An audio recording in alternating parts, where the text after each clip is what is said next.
All right, let's dive right in. When you look out your window, you probably just see trees, some grass, maybe a couple of potted plants on a balcony. And they seem incredibly still, right? Almost entirely passive. But today, in this explainer, we're going to completely change how you view the botanical world around you.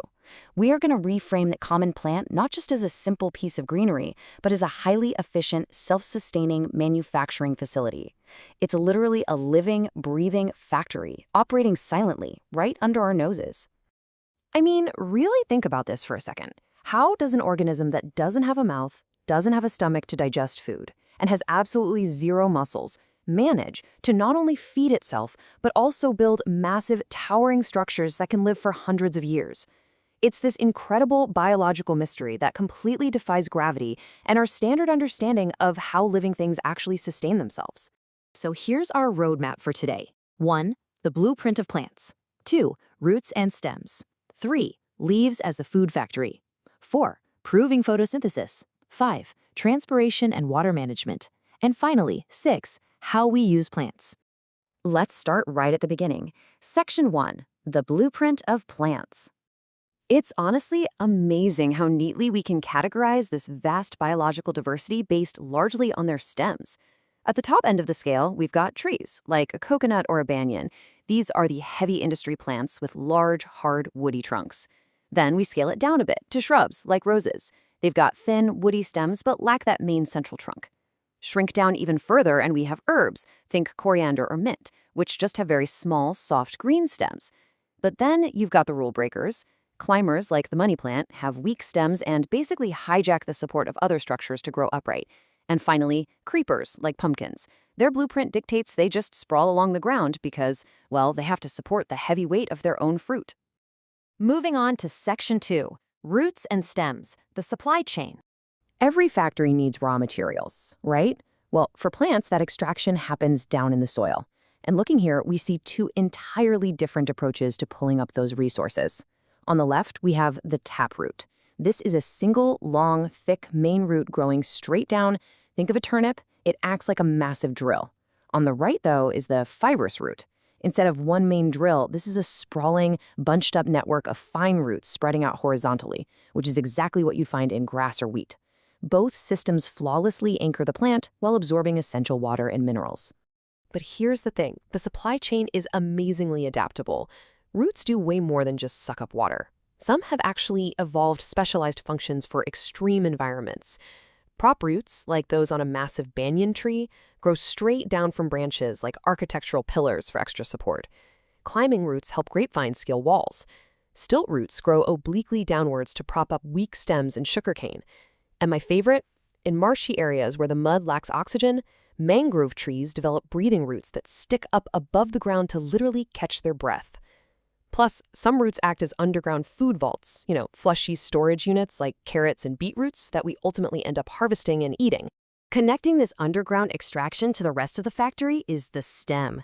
It's the ultimate conveyor belt. It carries water and minerals from the roots up to the leaves, and then brings the manufactured food from the leaves back down.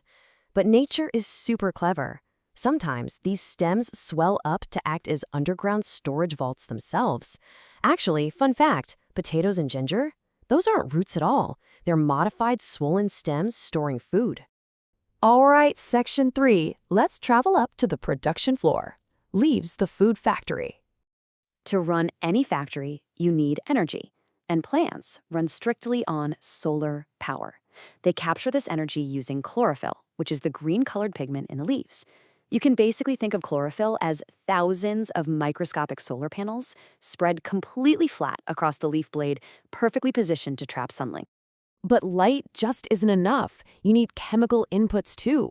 If you look closely at the underside of a leaf, it's covered in microscopic pores called stomata. These are literally the factory's air vents. They open and close to manage gases exchange, specifically allowing carbon dioxide from the air around us to enter the production floor. And this shows exactly how the whole shebang comes together on the assembly line, a process called photosynthesis. Photo means light, and synthesis means putting together. The roots pump up water, the stomata pull in carbon dioxide, the chlorophyll traps the sunlight to power the whole reaction. The plant takes these entirely raw, inorganic materials and chemically synthesizes them into glucose, a sugar that acts as the plant's food. And the byproduct of all this? Oxygen, a literal waste product for the plant, but for us, it's the very gas that keeps us alive. Section 4. Proving how photosynthesis works with a few quality control tests. So how do we actually know this factory is doing what we say it's doing? A British scientist named Jan Ingenhousz was instrumental in figuring this out, and we can replicate his quality control tests using a really simple chemical, iodine. When plants make glucose, they convert the extra stuff into a more stable storage form called starch. Starch is the gold standard proof that photosynthesis just happened. If you drop some iodine on a starch-rich plant part, like a cut potato, the iodine instantly reacts and turns a deep, dark blue-black color. We can use this exact iodine test to prove what components are required to make the factory run. Let's see if chlorophyll is absolutely necessary. Take a coleus leaf, which has both green and non-green patches, and run it through a chemical wash. Boil it in water, then in spirit to strip the color, wash it in cold water, and finally add iodine drops. What happens? Literally, only the exact patches that were originally green turn blue-black, the non-green patches show zero starch. This proves, definitively, that without those solar panels, the chlorophyll, no food is manufactured. We can also prove the factory needs carbon dioxide. If you take a healthy green leaf and completely coat both sides with Vaseline, you are physically blocking all of those tiny air vents, the stomata. Leave it for a few days, pluck it, and do the iodine test. The result? Zero color change. No starch. By blocking the stomata, carbon dioxide couldn't get in, and the entire food production line just ground to a halt.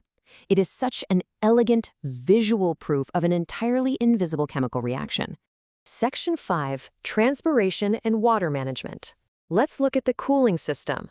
Manufacturing generates a lot of heat, and plants sitting out in the direct sun need a reliable cooling system. Through those same stomata on the leaves, plants release water vapor into the air. We call this transpiration. It serves a brilliant dual purpose. First, evaporating water cools the plant down. Second, as that water escapes the leaves, it creates a subtle vacuum that literally pulls more water and nutrients up from the roots to compensate. It's a continuous, self-regulating hydraulic pump. And on the macro scale, millions of trees transpiring massive amounts of water vapor directly feed into the Earth's vital water cycle. Finally, Section 6, how we use plants and our total dependency on them. Humanity essentially operates as the ultimate external supply chain here, heavily reliant on the output of these botanical factories. Take clothing, for example. The fibrous output of cotton plants, flax, jute, and hemp are harvested directly to manufacture our clothes and bags. Even synthetic-sounding materials, like rayon, are actually derived from cellulose, which is extracted straight from plant cell walls. We also harvest their structural blueprints to build our own shelter. The strong, woody stems of trees like teak, pine, and deodar give us the timber for our homes and furniture. And it's not just the massive trees. Bamboo, which is actually the tallest of all grasses, is processed to make baskets, mats, and the very paper we write our science books on.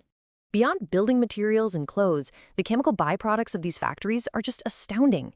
We extract essential oils for soaps from coconuts and sandalwood.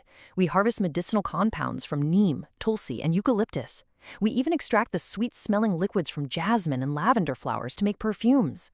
The sheer diversity of their chemical production is staggering. So when we step back and look at the big picture, the reality is pretty stark. Every single fundamental human need, the food we eat, the clothes on our backs, the roofs over our heads, and the medicines that heal us, all of it is manufactured by plants. Human survival is utterly and entirely dependent on the continuous, silent operation of this living factory. Which leaves us with a pretty fascinating thought to end on. Plants have spent millions of years perfecting a manufacturing process that is completely self-sustaining, powered solely by the sun, and produces absolute zero toxic waste. In fact, its waste product is oxygen.